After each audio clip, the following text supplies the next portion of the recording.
என் பேர் தவமணி. நாங்கள் அல்லூர் பனங்காடி.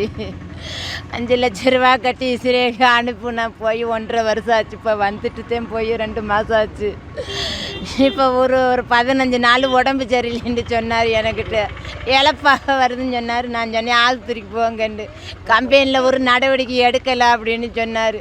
வியாழக்கிழமை அன்னைக்கு 11 மணிக்கு பேசினார் என்கிட்ட. பேசிட்டு நான் போய் வேலைக்கு போகிறேன் அப்படின்னு சொன்னால் போயிட்டு அந்த வியாழக்கிழமை 11 மணிக்கு என்கிட்ட ஃபோனில் பேசினவர் தான். அப்படியே தண்ணி ஒரு மாதிரியாக வருதுன்னு சொல்லி தண்ணி பிடிக்க போகிறேன்னு சொல்லி விழுந்துட்டான்னு சொன்னாங்க. நான் சொன்னேன் அங்கே உள்ளவங்க வந்து 4 நாள் இறந்ததை எனக்கு தெரியப்படுத்தலை. அவர் 15 நாள் முடியலைன்ட்டு அதையும் கம்பெனி கூட்டி போகல. நான் வாங்கின கடையெல்லாம் அப்படி இந்த பிள்ளையெல்லாம் வச்சுட்டு. அவர் பேர் சிவனேஸ்வரன். எனக்கு வந்து என் பிள்ளைகளுக்கு உதவி செய்யணும். நல்லபடியாக என்னையோட புரிஞ்சு பாடிய நல்லபடியாக கொண்டாந்து என் மகன் முகத்தை காமிக்கணும்.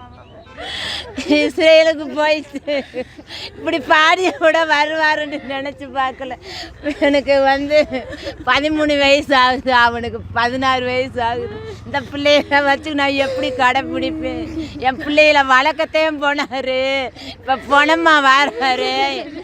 எனக்கு அரசாங்க கவர்மெண்ட்டு என் பிள்ளைகளுக்கு வழி நடத்தணும்.